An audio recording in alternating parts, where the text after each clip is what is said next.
Uma outra questão que movimentou o noticiário da política e da economia na semana foi a indicação de Márcio Postman para o IBGE. O Postman que já foi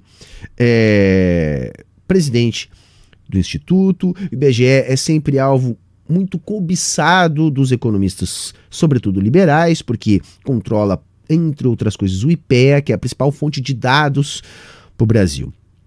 E olha, realmente eu fiquei chocado com a virulência da imprensa contra o Márcio Postman. Eu mesmo discordo de algumas análises do Postman, de algumas ideias.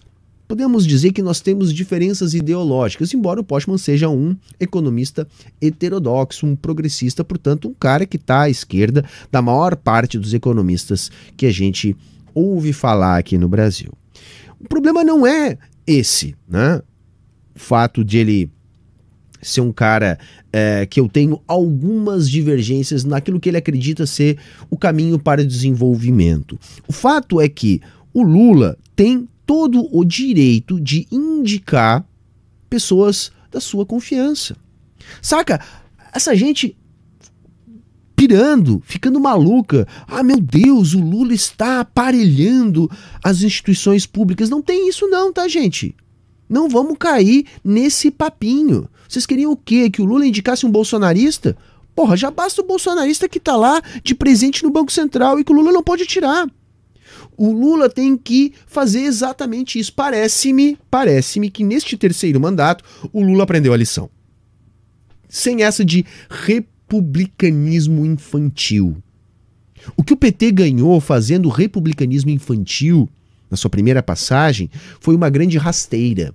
Esse papo de obedecer lista tríplice para PGR, esse papo de agir de maneira republicana nas indicações do STF. Não, tem que sim indicar quem seja do seu timezinho. O Postman, gente, é um cara que, primeiro, ele é um economista, tá? Com PhD, tem um vasto trabalho acadêmico publicado, é um militante do PT, então é uma pessoa de confiança do PT, de confiança do presidente, é um economista com um currículo renomado. Por que ele não pode ser indicado para o IBGE? Porque a mídia de massa não quer? Sabe o que é engraçado, gente? Bolsonaro deixou o Paulo Guedes indicar uma amiga de sua filha de apenas 37 anos e com um currículo duvidoso para presidir o Instituto. E aí não teve chilique da mídia.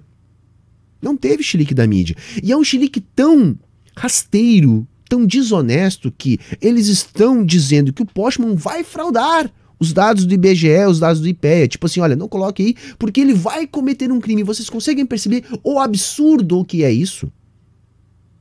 Isso é absurdo, gente. Isso é de uma desonestidade incrível. Por exemplo, eu discordo da opinião que o Postman deu alguns meses atrás a respeito do Pix. Discordo da ideologia do Postman do que diz respeito à fórmula para o desenvolvimento no capitalismo. Entretanto, ele é um cara que tem um trabalho muito interessante no que diz respeito aos estudos sobre desigualdade.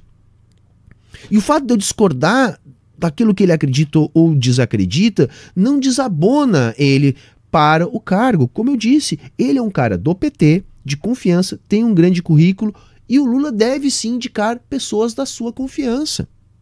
E aí, na falta do que dizer contra o Márcio Postman, eles ficam inventando coisas bizarras, como, por exemplo, ele fez um concurso com viés ideológico.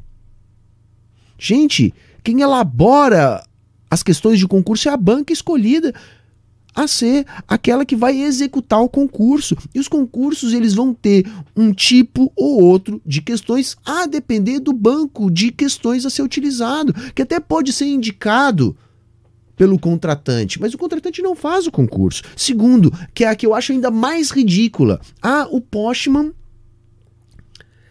fez uma caça às bruxas aos liberais quando ele entrou no IBGE. Primeiro, eu acho correto, tá? Primeiro que essa é a atitude correta, limar os liberais. Segundo, gente, governo novo, chefe novo, equipe nova. Vocês queriam o quê? Que o Postman entrasse ali como um representante, né, do presidente eleito na democracia burguesa e deixasse ali os liberais do grupo que o antecedeu? Não, eram gente que estava em desvio de função, gente que era aposentado e estava lá ganhando, inclusive alguns com acusações de estar utilizando o cargo para vender consultoria e ganhar dinheiro. Então era gente aposentada, era gente do próprio Banco Central que estava lá com um desvio de função. Então volta para o seu cargo. Nada mais natural. Aliás, é assim que tem que ser feito. É assim que tem que ser feito. O governo chegou, tá cheio de gente ali que é do outro timezinho, do timezinho que perdeu. Tem que vazar, tem que sair. A gente tem que começar a entender que é assim que a coisa tem que funcionar. Ninguém questionou a indicação do Paulo Guedes. Ninguém questionou que a figura tinha 37 anos, pouca experiência, para um cargo de tamanha envergadura. Ninguém questionou, por exemplo, que o Paulo Guedes sequer sabia o que era a lei orçamentária anual. Ninguém questionou que o Paulo Guedes sequer sabia como que funcionava o orçamento público. Ninguém questionou as dezenas de milhões de dólares do Paulo Guedes que estavam sendo operadas enquanto ele era o ministro da Economia, manipulando taxa de juros, manipulando o conjunto da nossa economia. Ninguém questionou isso. Agora o Paulo Guedes vai lá dizer, não, eu estou afastado da política, não quero mais me envolver com essas coisas e etc. Claro, né? Já fez o seu pezinho de meia. Então, assim, Lula está certíssimo em indicar quem ele confia. Tá? Não quer dizer que eu aprove o nome do Postman. Acho que no IBGE ele não tem muito o que atrapalhar, gente. Quem toca adiante as pesquisas, os dados, tudo aquilo, tanto do IPEA quanto do IBGE, são profissionais de carreira, altamente gabaritados. Duvidar do Postman, levantar suspeitas sobre o que ele pode fazer lá, é duvidar dos profissionais de carreira do Instituto. Então, por favor, gente, tá? Não vamos cair nesse terrorismo da mídia de massa. Até porque, vamos entender uma coisa, a Globo vive de juros.